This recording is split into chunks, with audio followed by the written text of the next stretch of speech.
دیکھیے ہماری بندگی جزوی ہے، نمازیں ہم پڑھ رہے ہیں، روزے ہم رکھ رہے ہیں، مسجدیں عالی شان بنائی ہیں، مدرسے بھی بہت بڑے بڑے بن گئے ہیں، واقعتاً اس میں کوئی شک نہیں، لیکن سوال یہ ہے کہ اوپر جو چھت ہے وہ تو کافرانہ ہے، قانون تو اللہ کا نہیں ہے، کتاب و سنت کے احکام تو نافذ نہیں ہے۔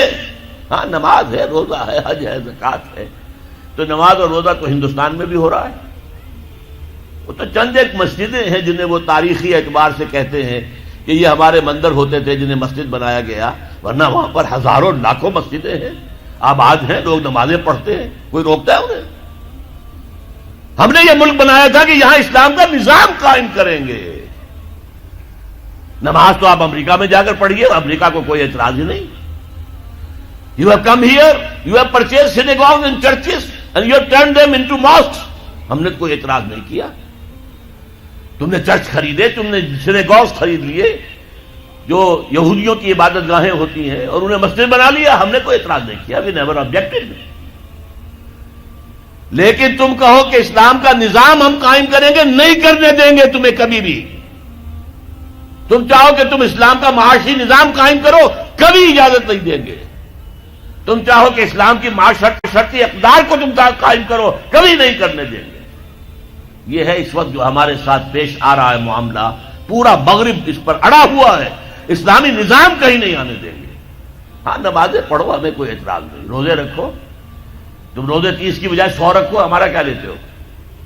تمہاری کمزوری ہو جائے گی، ہم تو تمہیں لیبر اسی وقت دیں گے جب پورے 8 گھنٹے کام کرو گے ڈٹ کر، اس میں کوئی رعایت نہیں کریں گے تمہارے ساتھ۔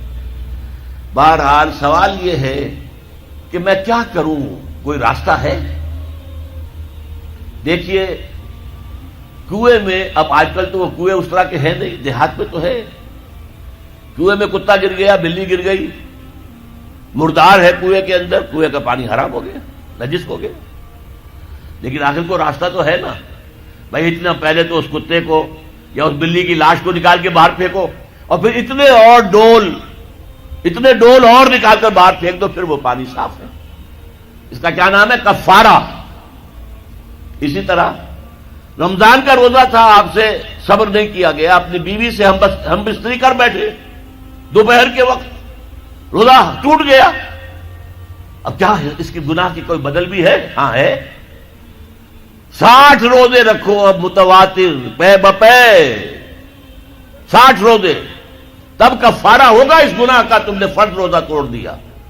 ہاں اگر نفلی روزہ تھا تو توڑ دیا تو صرف اس کی قضا دینی ہوگی بس، فرض روزہ اسے توڑ دیا ہے تو اس کے لیے تو 2 مہینے کے 60 روزے پے بپے رکھنے پڑے۔ تو اب ہم جو کفر کے تحت زندگی گزار رہے ہیں اور اس اعتبار سے اللہ کی نگاہ میں ہم کافر ہیں، لیکن سوال یہ ہے کہ جائیں تو کہاں جائیں، کریں تو کیا کریں؟ نظام کفر کا ہے، قرآن کہتا ہے وَمَن لَّمْ يَحْكُم بِمَا أَنزَلَ اللَّهُ فَأُولَٰئِكَ هُمُ الْكَافِرُونَ۔ جو لوگ قرآن کی، اللہ کی اتاری ہوئی شریعت کے مطابق فیصلے نہیں کرتے وہی تو کافر ہے۔ کافر کسے کہتے ہیں؟ اقبال نے کہا نا، بتوں سے تجھ کو امیدیں، خدا سے نو امیدی، مجھے بتا تو صحیح اور کافری کیا ہے؟ تمہاری ساری امیدیں امریکہ کے ساتھ وابستہ ہیں، وہ مسئلہ طے کرا دے، وہ یہ کرا دے، وہ کرا دے، وہ معاملہ ہمارا، وہی تو سب سے بڑا چور وہی ہے، سب سے بڑا ڈاکو وہی ہے، سب سے بڑا اسلام کا مخالف وہی ہے، اور اسی کے پاس ہم جاتے ہیں۔ قرآن کا فتویٰ تو یہ کہ تم کافر ہو۔ ہاں انفرادی طور پر تم مسلمان ہو، اجتماعی طور پر قومی سطح پر تم کافر ہو۔ وَمَن لَّمْ يَحْكُم بِمَا أَنزَلَ اللَّهُ فَأُولَٰئِكَ هُمُ الْكَافِرُونَ۔ یہ 7واں رکوع ہے سورہ مائدہ کا، اور پھر فرمایا وَمَن لَّمْ يَحْكُم بِمَا أَنزَلَ اللَّهُ فَأُولَٰئِكَ هُمُ الظَّالِمُونَ۔ جو اللہ کے اتارے ہوئے قانون کے مطابق فیصلے نہیں کرتے وہی تو مشرک ہیں، اللہ کے حکم کو چھوڑ کے کسی اور کے حکم پر فیصلہ کر رہے ہو، اس سے بڑا شرک کیا ہوگا؟ اور تیسری مرتبہ فرمایا وَمَن لَّمْ يَحْكُم بِمَا أَنزَلَ اللَّهُ فَأُولَٰئِكَ هُمُ الْفَاسِقُونَ۔ وہی تو فاسق ہیں، فاجر ہیں، وہی تو سرکش ہیں، وہی تو باغی ہیں، وہی تو غدار ہیں اللہ کے، جو اللہ کی شریعت کے مطابق فیصلے نہیں کرتے۔ اب ان 3 آیتوں کی روح سے سمجھ لیجئے ہم کہاں کھڑے ہیں، کیا کر رہے ہیں۔ دیکھیے میں آپ کو ایک مثال دیتا ہوں، ہماری آبادی کا میں سمجھتا ہوں اکثریت تو وہ ہے جو نماز روزے کے لیے پابند نہیں ہے. ان چیزوں کا چرچا شہروں میں زیادہ، دیہات میں بہت کم رہ گیا، بہت کم، بہت کم. اور ہماری 70% آبادی دیہات کے اندر ہے. اچھا، جو نمازیں پڑھتے روزے رکھتے ہیں، خاص طور پر شہروں کے کاروباری لوگ، وہ بلیک مارکیٹنگ بھی کرتے ہیں، وہ حسابات بھی غلط دیتے ہیں، جھوٹ بولتے ہیں، جھوٹ یا حلف اٹھاتے ہیں کہ یہ حساب ہم حلفیہ میں کہہ رہا ہوں یہ حساب صحیح ہے، جبکہ حساب غلط ہے. سودی کاروبار کرتے ہیں، اپنے کاروبار کو بڑھانے کے لیے سود کا قرضہ لیا ہے، سودی قرضہ لیا بینک سے، اپنی بلڈنگ بنانے کے لیے بہت بڑی قرضہ لیا ہے بینک سے. تو ان کی عبادت کیا ہوئی؟ وہ اس آیت کے ذیل میں آ گئے کہ نہیں؟ افتؤمنون ببعض الکتاب وتکفرون ببعض فما جزاء من يفعل ذلك منكم الا خزي في الحياة الدنيا ويوم القيامة يردون الى اشد العذاب وما الله بغافل عما تعملون. لیکن میں ان کو بھی چھوڑتا ہوں. فرض کیجئے ایک شخص ہے، نماز پڑھتا ہے پوری 5 وقتہ مسجد میں، رمضان کے روزے رکھتا ہے، اور بھی اللہ توفیق دیتا ہے، ایام 20 کے روزے رکھ لیتا ہے، یا ہفتے میں 2 روزے رکھتا ہے، سوموار کے اور جمعرات کے وغیرہ، زکوٰۃ دیتا ہے، کاروبار بھی سارے حلال کر رہا ہے، حرام نہیں کر رہا، سود میں بھی براہ راست ملوث نہیں ہے، نہ پیسہ سود پہ اوپر بینک میں رکھ کر سود کھایا، نہ سود پر قرضہ لے کر کوئی اپنا کاروبار بڑھایا، نہ کوئی اپنا کارخانہ لگایا، نہ کوئی اپنے بلڈنگ اونچی بنائی. پردہ بھی اس نے اپنے گھر میں بالکل شرعی نافذ کر دیا.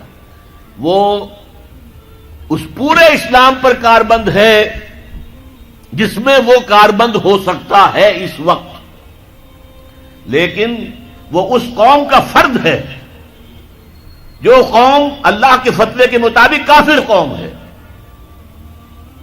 جو اللہ کے فتوے کے مطابق مشرک قوم ہے، جو اللہ کے فیصلے کے مطابق فاسق و فاجر قوم ہے. قوم کے فرد تو ہم اسی کے ہیں.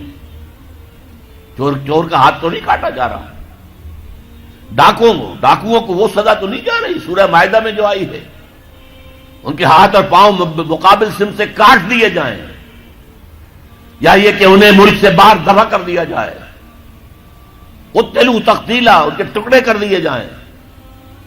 ڈاکوؤں کو کوئی سزا ملتی ہے ایسے؟ اول تو پکڑنے کا کیا سوال، پکڑ گئے تو رشوتیں دے کر چھوٹ جائیں گے. یہاں تو عدل بھی جو ہے خریدا جا سکتا ہے بڑے آرام سے، اور نہیں تو 4-6 مہینے جیل میں رہ لیں گے. وہاں بھی ان کا بڑا راج ہوتا ہے.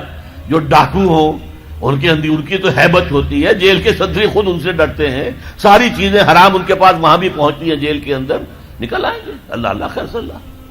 کہیں شرعی سزا دی گئی کسی ڈاکو کو؟ یہاں ابھی تو یہ بڑی بحثیں چل رہی ہیں. حدود قوانین جو بنائے گئے تھے وہ بڑی جلدی میں بنائے گئے تھے، کچھ خلا اس میں رہ گئے ہیں، لیکن اصل میں جو لوگ شور مچا رہے ہیں وہ تو وہ ہیں جو کہتے ہیں کہ یہ اسلامی سزائیں وحشیانہ ہیں. بے نظیر بھٹو کا کہنا ہے یہ وحشیانہ سزائیں ہیں، اللہ کی دی ہوئی سزائیں وحشیانہ ہیں. معاذ اللہ ثم معاذ اللہ ثم معاذ اللہ، کلمہ کفر ہے.